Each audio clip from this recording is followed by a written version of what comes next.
إن الحمد لله نحمده ونستعينه ونستغفره ونعوذ بالله من شرور أنفسنا ومن سيئات أعمالنا من يهده الله فلا مضل له ومن يضلل فلا هادي له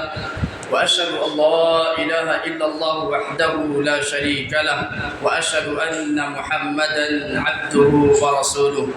يا أيها الذين آمنوا اتقوا الله حق تقاته ولا تموتن إلا وأنتم مسلمون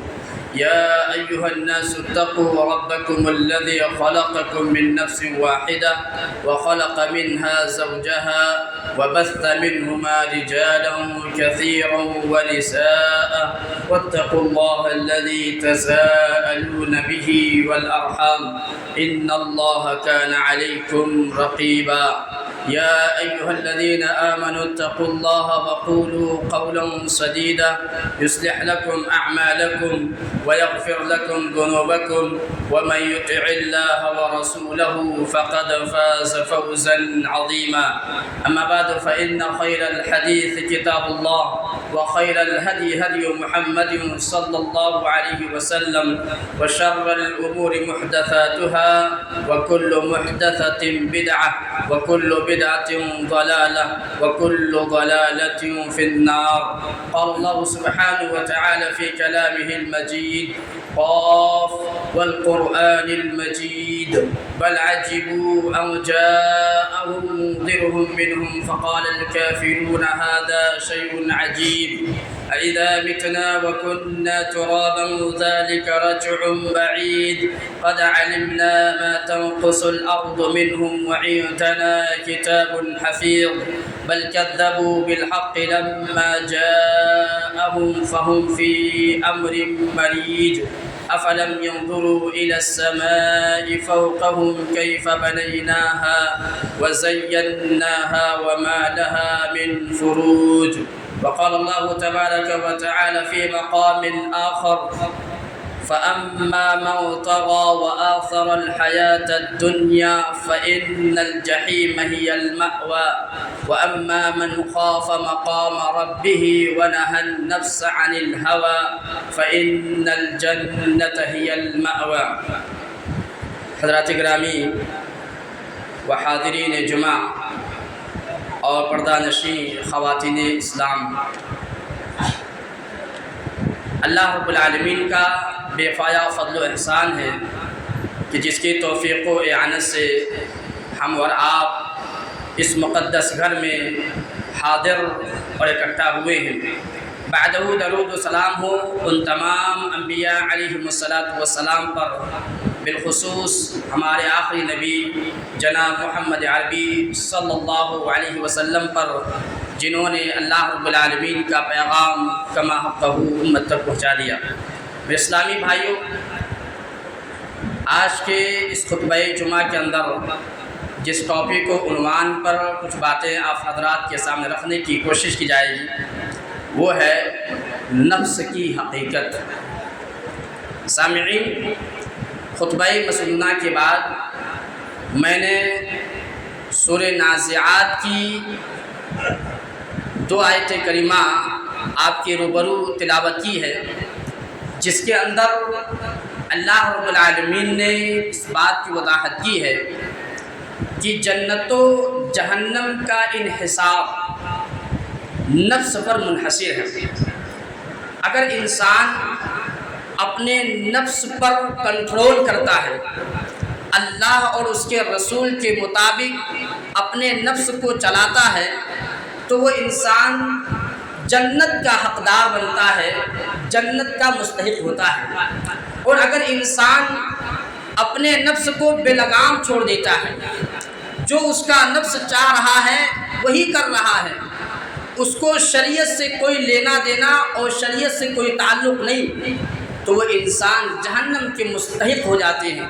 جہنم کے حقدار ہو جاتے ہیں۔ اللہ رب العالمین نے فرمایا فَأَمَّا مَنْ طَغَىٰ وَآثَرَ الْحَيَاةَ الدُّنْيَا، رہا معاملہ ان نفوس کا، ان لوگوں کا جنہوں نے سرکشی کی، حد سے تجاوز کیا، اللہ اور اس کے رسول کی نافرمانی میں حدوں کو پار کر دیا، وآثر الحیات الدنیا، اور دنیاوی زندگی کو ترجیح دیا، سب کچھ دنیاوی زندگی کو ہی سمجھنے لگا، فإن الجحیم ہی المأویٰ، تو ایسے ہی لوگوں کا ٹھکانہ جہنم ہے۔ وَأَمَّا مَنْ خَافَ مَقَامَ رَبِّهِ وَنَهَى النَّفْسَ عَنِ الْهَوَىٰ، اور رہا معاملہ ان نفوس کا، ان لوگوں کا جو اپنے رب کے پاس کھڑے ہونے سے ڈر گیا، وَنَهَى النَّفْسَ عَنِ الْهَوَىٰ، اور اپنے نفس کو خواہشات نفس پر چلنے سے کنٹرول کر لیا، اپنے نفس کو خواہشات پر چلنے سے روک دیا، فَإِنَّ الْجَنَّةَ هِيَ الْمَأْوَىٰ، تو ایسے ہی لوگوں کا ٹھکانہ جنت ہے۔ اس آیت کریمہ کے اندر آپ ذرا غور کریں تو آپ کو اندازہ ہوگا کہ اللہ رب العالمین نے دو نفس کا تذکرہ کیا ہے، ایک اچھے نفس کا اور دوسرا برے نفس کا، کہ اگر انسان اپنے نفس کو اللہ اور اس کے رسول کے مطابق چلاتا ہے تو ایسا نفس جنت کے حقدار بن جاتے ہیں، جنت کے مستحق قرار پاتے ہیں، اور وہی نفس اگر انسان اپنے مرضی کے مطابق چلاتا ہے، اس کو بے لگام چھوڑ دیتا ہے، اس پر کنٹرول نہیں کرتا ہے، تو یہ نفس اسے جہنم کا مستحق بنا دیتے ہیں۔ اسی لیے نفس کی بڑی اہمیت ہے، نفس کی بڑی قدر و قیمت ہے۔ آپ ذرا تصور کیجئے کہ اللہ تبارک و تعالیٰ نے نفس کی قسم کھائی ہے، اور جب بھی اللہ تبارک و تعالیٰ کسی چیز کی قسم کھائے تو جان لیجیے کہ وہ چیز بڑی اہم ہے، بڑی امپورٹنٹ ہے، بڑی اہمیت کے حامل ہے۔ تو اللہ تبارک و تعالیٰ نے نفس کی قسم کھا کر کے امت کے سامنے اس بات کی وضاحت کی کہ یہ نفس بڑا اہم ہے، اسی نفس پر جنت و جہنم کا انحصار ہے۔ اللہ رب العالمین نے سورۃ الشمس کے اندر کہا وَنَفْسٍ وَمَا سَوَّاهَا، قسم ہے نفس کی اور قسم ہے اسے درست بنانے کی، فَأَلْهَمَهَا فُجُورَهَا وَتَقْوَاهَا، اور اللہ تبارک و تعالی نے اس نفس کے اندر تقوی اور فجور دونوں چیزوں کو داخل کر دیا۔ قد افلح من زکاہا، تو جو شخص اپنے نفس کو پاک و صاف کر لیا، یعنی اپنے نفس پر کنٹرول کرتے ہوئے اللہ اور اس کے رسول کے مطابق زندگی گزارنے لگا، شریعت کے پابند بنا دیا اپنے نفس کو، شریعت کے مطابق اپنے نفس کو چلانے لگا، تو اللہ تبارک و تعالیٰ نے کہا کہ ایسا نفس کامیاب ہے، ایسا نفس کامیاب ہے، کامران ہے۔ وَقَدْ خَابَ مَنْ دَسَّاهَا، اور وہ شخص ناکام ہے جس نے اپنے نفس کو مٹی میں ملا دیا، یعنی شریعت کو پامال کر دیا، نفس کے مطابق زندگی گزارنے لگا، اس کو شریعت و دین سے کوئی لینا دینا نہیں، بس نفس جو چاہ رہا ہے وہی کر رہا ہے۔ تو اللہ تعالیٰ نے کہا کہ ایسا نفس ناکام ہے، نامراد ہے۔ آپ ذرا تصور کیجئے کہ اللہ تبارک و تعالیٰ نے نفس کی قسم کھائی اور اس بات کی بھی قسم کھائی کہ اللہ تبارک و تعالیٰ نے اس نفس کو درست بنایا، جہاں آنکھ رکھنا تھا وہیں پہ آنکھ رکھا اللہ تعالیٰ، جہاں پیر رکھنا تھا وہیں پیر رکھا، جہاں پہ ہاتھ رکھنا تھا وہیں پہ ہاتھ رکھا، اور اللہ تبارک و تعالیٰ کی یہ کارکردگی، اللہ تبارک و تعالیٰ نے بڑے ہی اچھے انداز میں انسان کو تخلیق کیا اور اس کو درست بھی بنایا، ٹھیک ٹھاک بنایا، مناسب جگہوں پہ مناسب اعضاء کو اللہ تبارک و تعالیٰ نے رکھا، اور کہا اللہ رب العالمین نے اس نفس کے اندر دو چیزوں کو داخل کر دیا۔ اب انسان پر ڈپینڈ ہے، انسان کے اوپر اللہ رب العالمین نے یہ اتھارٹی دیا کہ اگر آپ چاہتے ہو جنت کے راستے پر چلنا، آپ چاہتے ہو جنت کے حقدار بننا، تو آپ اپنے نفس پر کنٹرول کرتے ہوئے شریعت کے مطابق زندگی گزاریں۔ آپ کے نفس میں جو بھی غلاظتیں ہیں، چاہے وہ شرک سے تعلق ہو، چاہے وہ بدعت سے تعلق ہو، چاہے وہ گناہ سے تعلق ہو، اگر آپ نے ان تمام چیزوں سے اپنے نفس کو پاک کر لیا اور شریعت کے پابند بن کر کے زندگی گزارا تو یہ نفس تمہیں کامیابی کے دروازے تک پہنچا دے گا، یہ نفس تمہیں کامیاب بنا دے گا۔ اور اگر وہی نفس کے اندر جو فجور ہے اس فجور کے مطابق آپ چلنے لگے، آپ گناہ اور معصیت پر چلنے لگے اور شریعت کو پامال کرنے لگے، تو پھر یہ نفس تجھے ناکام بنا دے گی، یعنی جنت سے دور کر کے جہنم سے بالکل قریب کر دیں گے۔ اور اگر اسی طرح آپ اپنے نفس کے مطابق چلنے لگے اور اسی پر دائم رہے، قائم رہے، ٹکے رہے، تو وہ دن دور نہیں کہ تم جہنم کے اندر داخل ہو جاؤ۔ اسلامی بھائیوں، اسلامی شریعت میں دو ورڈ استعمال ہوئے ہیں، ایک نفس اور ایک روح۔ ان دونوں کے درمیان کوئی فرق نہیں، نفس اور روح دونوں ایک ہی چیز ہے۔ اس کو آپ یوں سمجھیے، اللہ کے نبی صلی اللہ علیہ وسلم نے فرمایا، جیسا کہ صحیح مسلم کی روایت میں ہے کہ دخل رسول اللہ صلی اللہ علیہ وسلم علی ابی سلمۃ وقد شق بصره فاغمضه ثم قال، کہ اللہ کے رسول صلی اللہ علیہ وسلم ابو سلمہ کے پاس تشریف لائے اور ان کی آنکھیں کھلی ہوئی تھی، فاغمضه، تو اللہ کے نبی صلی اللہ علیہ وسلم نے اس کی آنکھ کو بند کر دیا، ثم قال، اور فرمایا ان الروح اذا قبض تبعه البصر، کہ جب جان پرواز کر جاتے ہیں، روح چلی جاتی ہے، تبعه البصر، تو نگاہ ان کا پیچھا کرتی ہے۔ تو یہاں پہ اللہ تبارک و تعالیٰ نے روح کا لفظ استعمال کیا ہے، اور ایک دوسری حدیث کے اندر آپ دیکھیں گے تو اللہ تبارک و تعالیٰ نے نفس کا لفظ استعمال کیا ہے، اور وہ روایت بھی صحیح مسلم کے اندر ہے۔ اللہ کے نبی صلی اللہ علیہ وسلم نے فرمایا الم تروا الانسان، کیا انسان نے نہیں دیکھا، اذا مات شخص بصر، کہ جب کوئی انسان مر جاتا ہے، کوئی انسان انتقال کر جاتا ہے تو اس کی نظر اٹھ جاتی ہے، اس کی نظر کیا ہوتی ہے، اٹھ جاتی ہے۔ قالوا، صحابہ اکرام نے کہا بلا، کیوں نہیں اے اللہ کے رسول، ہم نے دیکھا ہے کہ جب کوئی انسان انتقال کر جاتا ہے تو اس کی نگاہ کھلی رہتی ہے اور اس کی نگاہ اٹھی رہتی ہے۔ تو اللہ کے نبی صلی اللہ علیہ وسلم نے فرمایا فذلک حین یتبع بصرہ نفس، کہا یہ اس وقت ہوتا ہے جب اس کا نفس پیچھا کرتی ہے، اس کے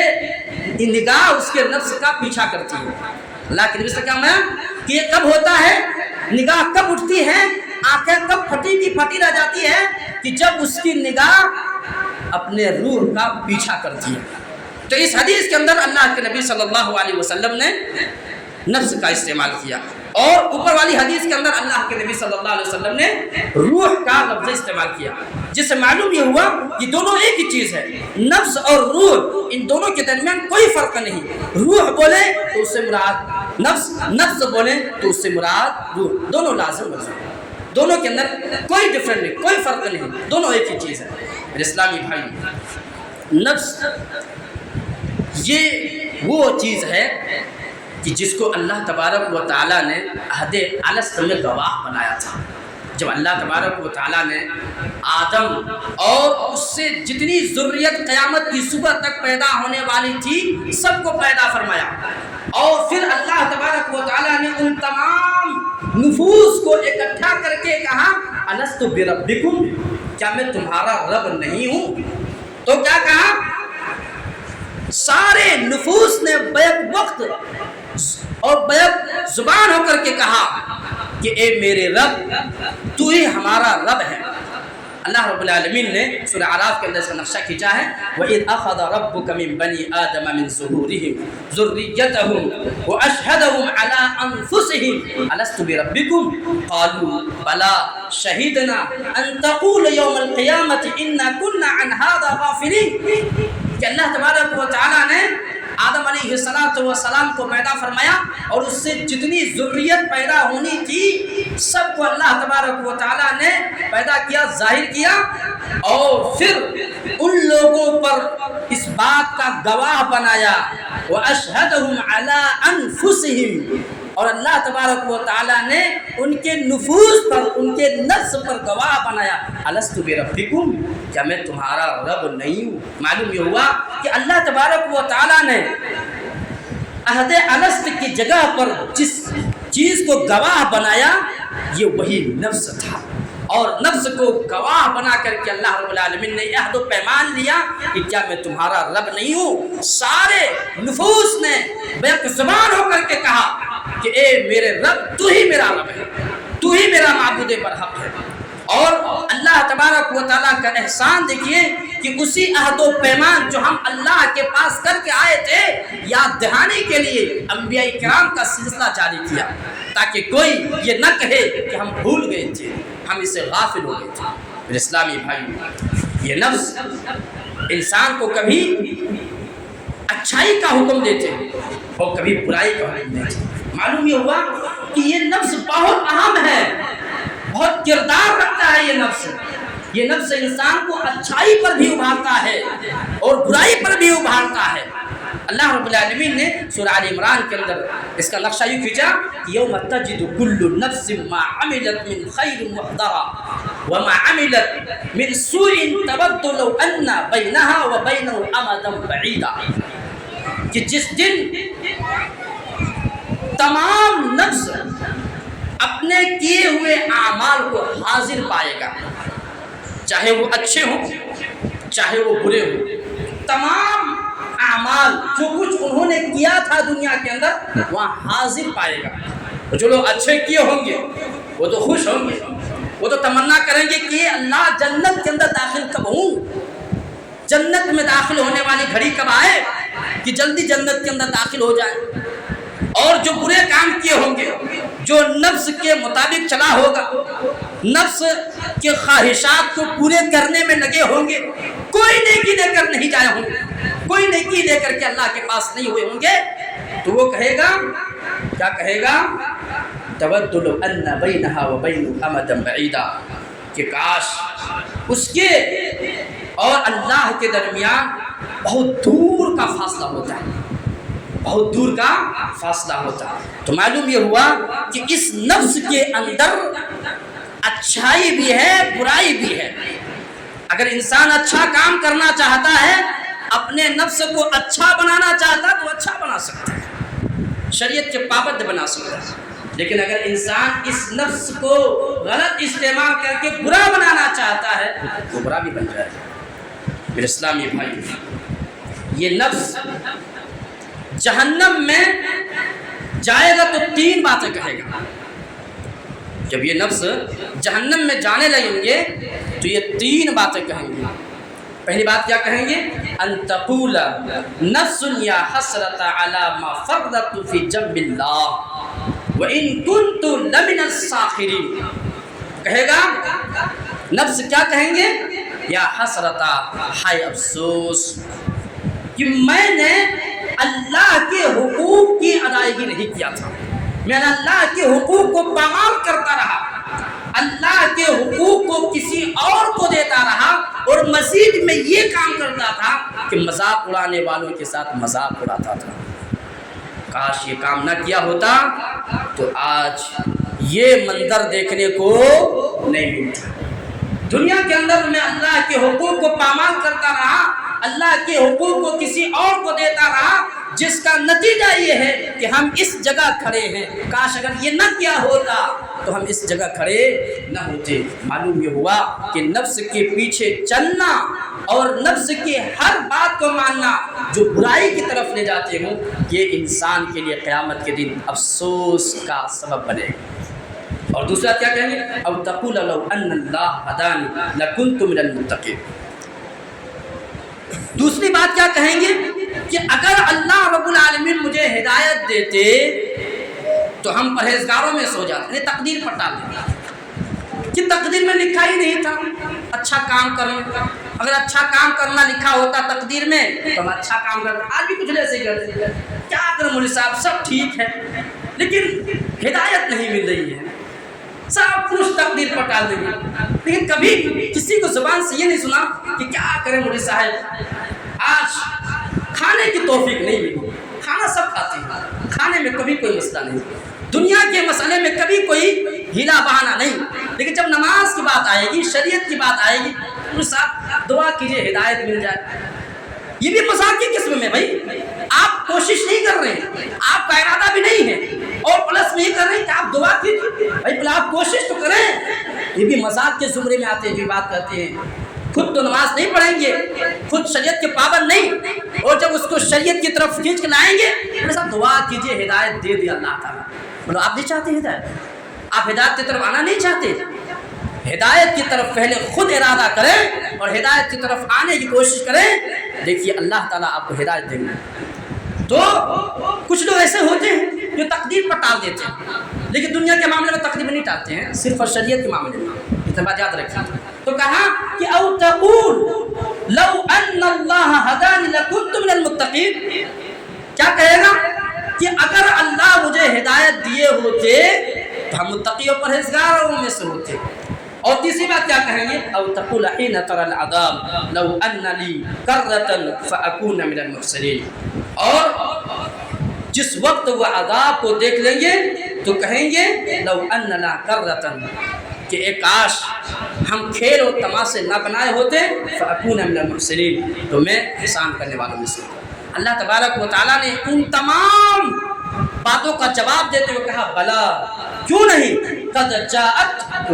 آیاتی، کہ تمہارے پاس میری آیتیں آئی تھی، تمہارے پاس میرے احکامات آئے تھے، فکذبت بها، لیکن تم نے اسے جھٹلا دیا تھا، واستکبرت، اور تم نے تکبر کیا تھا، غرور کیا تھا، وکنت من الکافرین، اصل تو یہ ہے کہ تم کافروں میں سے،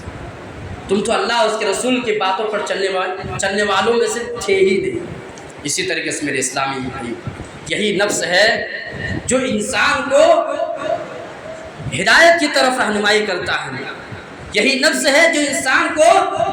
ہدایت کی طرف رہنمائی کرتا ہے، اور یہی ہے جو انسان کو گمراہی کی طرف لے جاتا ہے۔ اللہ رب العالمین نے قرآن کریم کے اندر فرمایا فَمَنِ اهْتَدَىٰ فَإِنَّمَا يَهْتَدِي لِنَفْسِهِ، کہ جو شخص ہدایت تلاش کرتا ہے، جو شخص ہدایت کی کھوج میں رہتا ہے اور ہدایت کے راستے پر چلنے لگتا ہے، فَإِنَّمَا يَهْتَدِي لِنَفْسِهِ، تو یہ ہدایت خود اس کے نفس کو فائدہ دے گی، کسی پر آپ احسان نہیں کر رہے۔ اگر آپ خیر کے کام کر رہے ہیں، بھلائی کے کام کر رہے ہیں، تو یہ مت سمجھیں کہ ہم کسی پر احسان کر رہے ہیں، اللہ نے کہا کسی اور پر احسان نہیں کر رہے ہیں، بلکہ خیر کے کام کر رہے ہیں، ہدایت پر چل رہے ہیں، ہدایت پر گامزن ہیں، تو یہ ہدایت خود تمہارے نفس کے لیے مفید اور کارگر ثابت ہوگی، یہ ہدایت تمہیں ہی فائدہ پہنچائیں گی۔ وَمَنْ ضَلَّ فَإِنَّمَا يَضِلُّ عَلَيْهَا، اور جو شخص گمراہی کے راستے پہ چلتا ہے، فَإِنَّمَا يَضِلُّ عَلَيْهَا، تو یہ بوجھ انہی کے اوپر ہے۔ وَلَا تَزِرُ وَازِرَةٌ وِزْرَ أُخْرَىٰ، کوئی کسی کا بوجھ نہیں اٹھائے۔ معلوم یہ ہوا کہ اگر ہم نفس کو ہدایت کی طرف کھینچ کر کے لاتے ہیں، ہدایت کی طرف چلاتے ہیں، تو یہ نفس ہدایت یاب ہوں گے، یہ نفس کیا ہے، ہدایت یافتہ ہوں گے، اور اگر ہم اس نفس کو گمراہی کی طرف لے کر چلے جاتے ہیں تو یقین جانیے کہ وہ گمراہی کی طرف چلیں گے۔ ہم پر ڈپینڈ کرتا ہے کہ ہم نفس کو کس طرف لے کر چل رہے ہیں، ہم نفس کو کس چیز پر آمادہ کر رہے ہیں۔ اسی لیے میرے اسلامی بھائیوں، یہی نفس ہے جو موت کا مزہ چکھتے ہیں۔ اللہ رب العالمین نے قرآن کریم کے اندر فرمایا کل نفس ذائقۃ الموت، کہ ہر نفس کو موت کا مزہ چکھنا ہے، ہر نفس کو موت کا مزہ اور ذائقہ چکھنا ہے۔ اسلامی بھائیوں، نفس کے سلسلے میں سلف میں سے کسی نے بہت پیاری بات کہی ہے، کہا نفس یہ بچے کے مانند ہے، اگر ماں اپنے بچے کو دودھ نہ چھڑائے اور اس کے رونے کو برداشت نہ کرے، اس کے رونے پر صبر نہ کرے، تو بچہ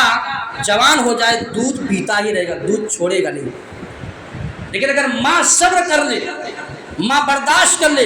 کہ دودھ اس کو چھڑانا ہے اس لیے کہ اسی کے لیے فائدہ مند ہے، اور یہ تھوڑا موڑا رونا، تھوڑی موڑی تکلیف، یہ اس کے لیے فائدہ مند ہے۔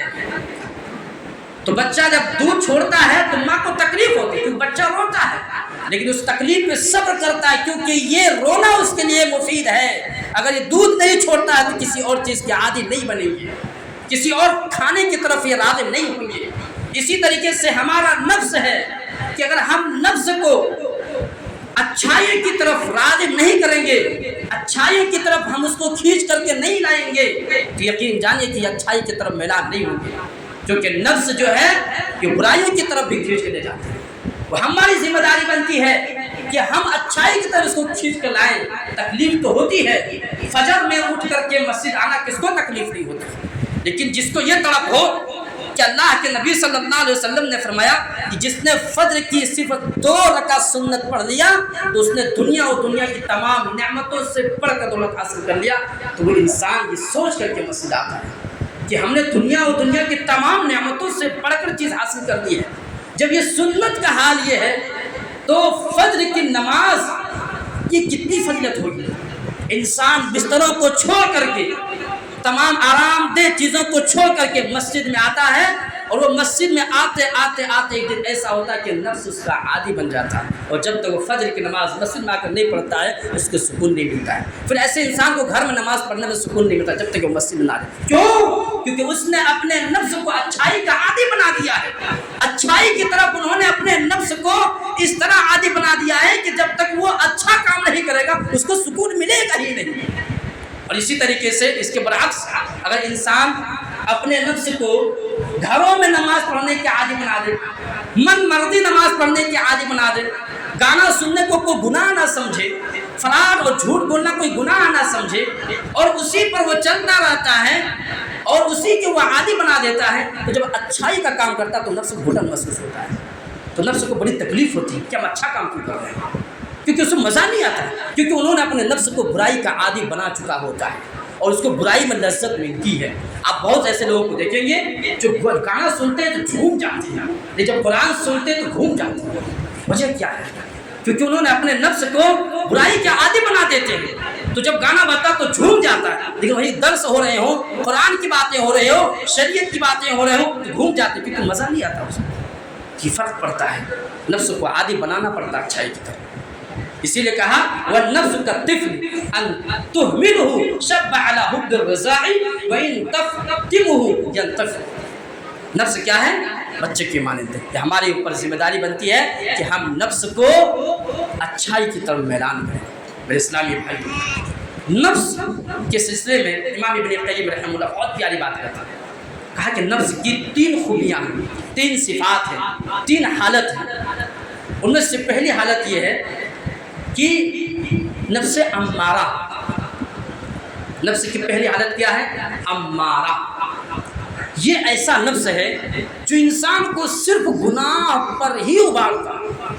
اس کے اندر صرف گناہ ہی گناہ ہوتا، شر ہی شر ہوتا ہے۔ اسی لیے آپ دیکھیں گے نفس امارہ کا دوست شیطان ہے، کیونکہ شیطان سراپا شر ہی شر ہے، شیطان کے اندر کوئی خیر تو ہے نہیں، تو جس کا دوست شیطان ہو اس نفس کے اندر کوئی خیر ہوگا؟ ممکن ہے کہ نہیں ہوگا،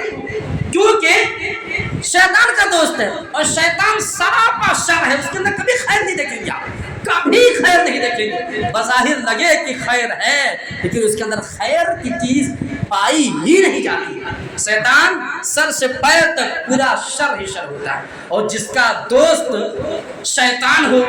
اس نفس کے اندر خیر کہاں سے ہوگا؟ وہ ہمیشہ کیا ہے؟ انسان کو برائی پہ ابھارتا ہے، برائی کی ترغیب دیتا ہے، برائی کی تعریف بیان کرتا ہے، برائی کی خوبیاں بیان کرتا ہے، برائی کی صفات بیان کرتا ہے کہ برائی کرنے میں یہ ہے وہ ہے فلاں کا، خوب اس کی اچھائی اور خوبیوں کو بیان کرتا ہے، اور انسان گناہ کی طرف چلا جاتا ہے۔ تو یہ نفس امارہ ہے جس کے اندر صرف اور صرف برائی پائی جاتی ہے۔ اسی لیے اللہ تبارک و تعالیٰ نے قرآن کریم کے اندر فرمایا ان النفس لامارۃ بالسوء، کہ نفس امارہ یہ انسان کو برائی ہی کی طرف آمادہ کرتے ہیں، صرف برائی کی طرف آمادہ کرتے ہیں۔ بہت ڈینجر ہے نفس، اس نفس سے ہمیشہ اللہ کی پناہ طلب کرنی چاہیے۔ دوسرا جو ہے نفس کی خوبی، نفس کی صفت، وہ ہے لوامہ۔ لوامہ یعنی ملامت کرنا، ہمیشہ انسان کو دوش دیتے رہنا، ملامت کرتے رہنا، بھائی آپ نے ایسا کیوں کیا، ایسا نہیں کرنا چاہیے، آپ یہ کام کر رہے ہیں، کام ٹھیک نہیں ہے، ملامت کرنے والا نفس۔ اور یہ نفس لوامہ دو شخص کے اندر پائے جاتے ہیں، اچھے انسان کے اندر بھی پائے جاتے ہیں، برے انسان کے اندر بھی پائے جاتے ہیں۔ اب ڈپینڈ کرتا ہے کہ اس کا استعمال کیسے کر رہے ہیں۔ اچھے لوگوں کے اندر پائے جاتے ہیں تو اچھے لوگوں کو ابھارتا ہے کہ بھائی آپ کو تو فجر میں پہلے سے اپنانا چاہیے، آپ لیٹ کر دیجیے، آپ کو ایسا نہیں کرنا چاہیے، آپ اس کی غیبت کر دیے، یہ اچھا کام نہیں کہ آپ کو غیبت نہیں کرنی چاہیے۔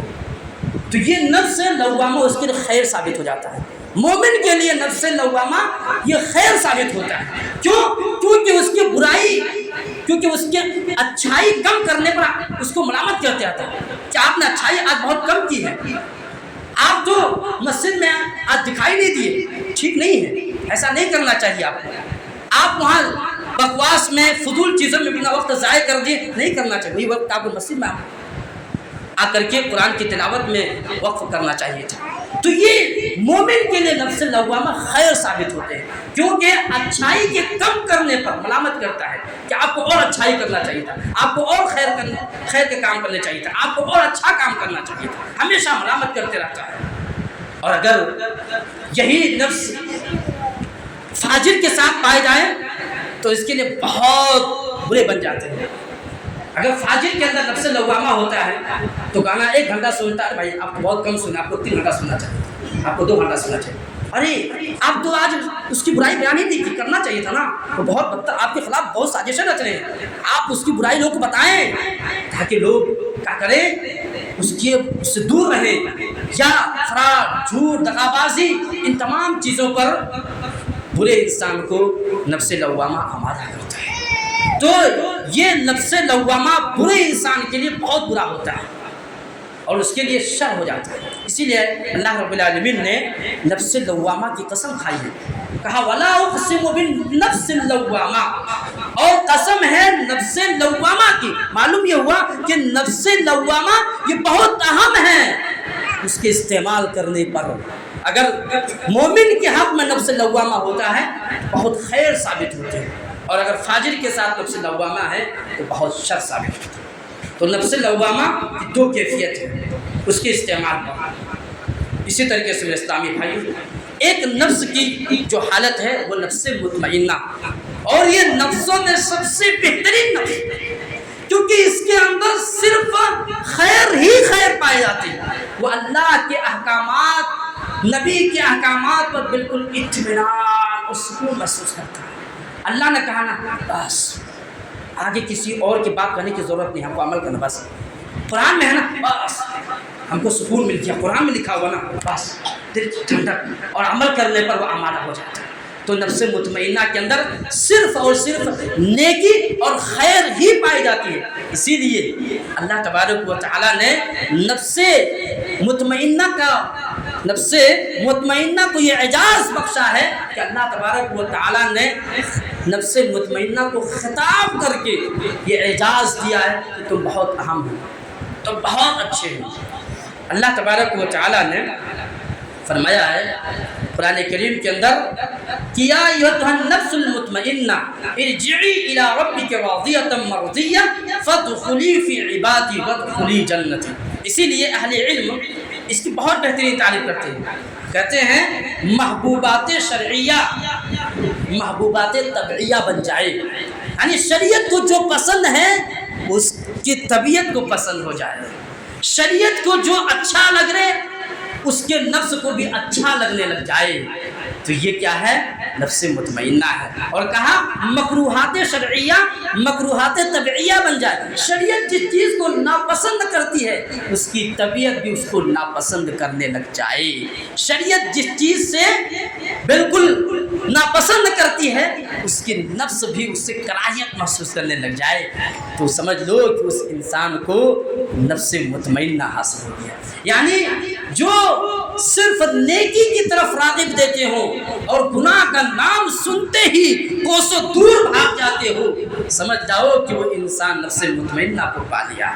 اسی لیے تو اللہ رب العالمین نے فرمایا یا ایتھا النفس المطمئنہ، اے اطمینان بخش نفس، ارجعی الی ربک راضیۃ مرضیہ، تو اپنے رب کی طرف پلٹ جا، راضیۃ مرضیہ، تو اپنے رب سے راضی ہے اور تیرا رب تجھ سے راضی ہے۔ اللہ، جس سے رب راضی ہو جائے اس نفس کی خوشی، اس نفس کی کامیابی کا کیا کہنا، اس نفس کی خوش بختی کا کیا کہنا۔ رب یہ اعلان کر رہا ہے کہ اے مطمئنہ، اے مطمئن نفس، تو کیا کر، اپنے رب کی طرف پلٹ جا، کیونکہ تیرا رب تجھ سے راضی ہے اور تو بھی رب سے راضی ہے، اور فادخلی فی عبادی، اور تو میرے خاص بندوں میں داخل ہو جا۔ عبادی، میرے بندے، یعنی اللہ تبارک و تعالیٰ کے کچھ ایسے بندے ہیں جو بہت خاص ہیں، انبیاء، صلحاء، شہداء، یہ سب کون ہیں؟ اللہ کے خاص بندے۔ اسی لیے جب ابلیس نے اللہ تعالیٰ سے اجازت مانگا کہ میں تیرے بندے کو بہکاتا رہوں گا، تو اللہ نے کہا جاؤ بہکاؤ۔ اس وقت شیطان نے ایک جملہ کہا تھا، کہا کہ جو تیرے خاص بندے ہیں ہم اس کو نہیں بہکا سکتے، اور اللہ رب العالمین نے کہا کہ تم میرے خاص بندوں پر حملہ نہیں کر سکتے، میرے خاص جو بندے ہیں اس پر تمہارا وار نہیں چلے گا۔ تو اللہ تعالیٰ نفس مطمئنہ سے کہے گا کہ تم خاص بندوں میں داخل ہو جا، تمہارا یہ اعجاز ہے کہ تم خاص بندوں کے ساتھ رہو۔ وادخلی جنتی، اور میرے جنت کے اندر داخل ہو۔ اللہ، جنت اللہ کی ہے، اس سے پتہ چلتا جنت یہ اللہ کی ہے، تو جب اللہ کی ہے تو اللہ سے مانگنی چاہیے، کسی اور ایرو گرو خیرو نتھو سے نہیں، اللہ سے جنت مانگے۔ آج بہت سارے لوگ کہتے ہیں فلاں فلاں، نہیں، جنت اللہ کی ہے، اور یہ جنت بہت مہنگی چیز ہے، اور مہنگی چیز قربانیاں مانگتی ہے، اس لیے آپ کو قربانی دینی پڑے گی۔ کیسی قربانی؟ جس طرح رمضان میں آپ نے قربانی کی، آپ 5 وقت نماز مسجد میں آ کر کے پڑھتے تھے، ویسے ہی آپ دیگر مہینوں میں بھی 5 وقت کی نماز آپ مسجد میں آ کر کے پڑھیں، جس سے جھوٹ، غیبت، چغلی، حرام، ان تمام چیزوں سے رمضان میں بچتے تھے، اسی طریقے سے غیر رمضان میں بھی بچیں۔ کیوں؟ اس لیے کہ مہنگی چیز حاصل کرنے کے لیے قربانی مانگتی ہے، اور یہ قربانی محدود دن کے لیے نہیں، بلکہ جب تک سانس چل رہی ہے آپ کو تب تک قربانی دینی پڑے گی۔ شریعت پر آپ کو عمل تب تک کرنا، وَاعْبُدْ رَبَّكَ حَتَّىٰ يَأْتِيَكَ الْيَقِينُ۔ اسی طریقے سے میرے اسلامی بھائیوں، اس نفس مطمئنہ کو اللہ کا رضوان حاصل ہے۔ اللہ نے کہا وَرِضْوَانُ مِنَ اللَّهِ أَكْبَرُ، اللہ کی خوشنودی سب سے بڑی چیز ہے۔ میرے اسلامی بھائیوں، سوال یہ ہے کہ ہم نفس کو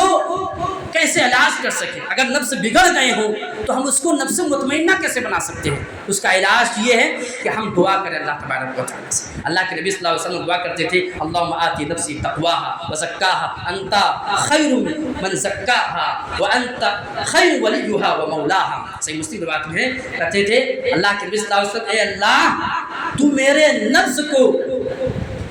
پاک و صاف کر دے، میرے نفس کے اندر تقوی پیدا کر دے، تو سب سے زیادہ پاک کرنے والی ذات ہے،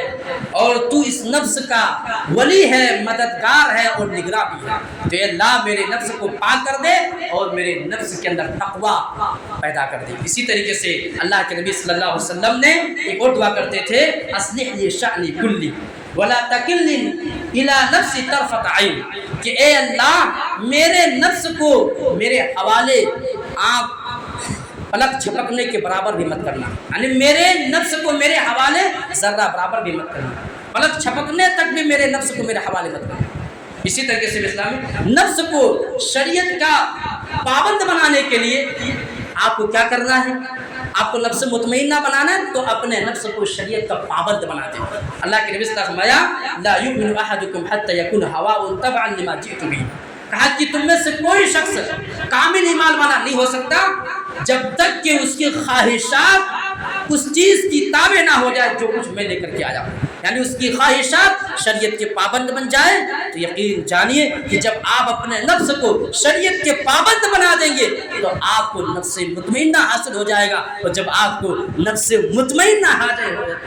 اور آپ کو جب نفس مطمئنہ حاصل ہو جائے گا تو یقین جانیے کہ جنت آپ کا انتظار کر لیے۔ بس ضرورت اس بات کی ہے کہ ہم اپنے نفس کو شریعت کے پابند بنائیں۔ اللہ تعالیٰ سے دعا ہے کہ اللہ تعالیٰ ہم تمام مسلمانوں کو نفس پر کنٹرول کرنے کی توفیق عطا فرما۔ العالمین ہم تمام مسلمانوں کو نفس کو شریعت کے مطابق چلانے اور شریعت کے پابند بنانے کی توفیق عطا فرما۔ العالمین ہمیں سے جو مسلمان بیمار پریشان ہیں العالمین تو سے شفا کاملہ عطا فرما۔ العالمین ہمیں جب تک دنیا کے اندر دین اسلام پر رکھے اور جو ہمارا خاتمہ تو خاتمہ بالخیر ہو۔ اقول لکم ما تسمعون فاستغفروا اللہ لی ولکم۔ إن الحمد لله نحمده ونستعينه ونستغفره ونعوذ بالله من شرور أنفسنا ومن سيئات أعمالنا من يهدي الله فلا مضل له ومن يضلل فلا هادي له وأشهد أن لا إله إلا الله وحده لا شريك له وأشهد أن محمدا عبده ورسوله أما بعد فإن خير الحديث كتاب الله وخير الهدي هدي محمد صلى الله عليه وسلم وشر الأمور محدثاتها وكل محدثة بدعة وكل بدعة ضلالة وكل ضلالة في النار قال الله سبحانه وتعالى إن الله وملائكته يصلون على النبي يا أيها الذين آمنوا صلوا عليه وسلموا تسليما اللهم صل على محمد وعلى آل محمد كما صليت على إبراهيم وعلى آل إبراهيم إنك حميد مجيد اللهم بارك على محمد وعلى آل محمد كما باركت على إبراهيم وعلى آل إبراهيم إنك حميد مجيد عباد الله رحمكم الله إن الله يأمر بالعدل والإحسان وإيتاء ذي القربى وينهى عن الفحشاء والمنكر والبغي يعظكم لعلكم تذكرون اذكروا الله ذكركم وذكر الله أكبر والله يعلم ما تصنعون قوموا للصلاة